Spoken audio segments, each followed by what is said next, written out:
One, two fire trucks, and the district chief.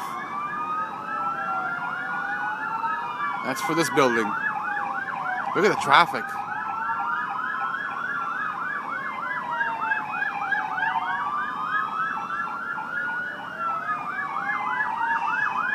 This is bullshit. It's a false alarm, and you know how much money they need to pay the department?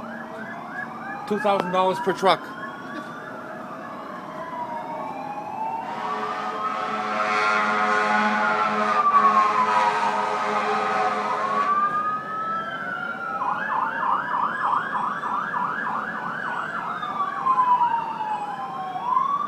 So that's $5,000 right now, right there. Huh? What?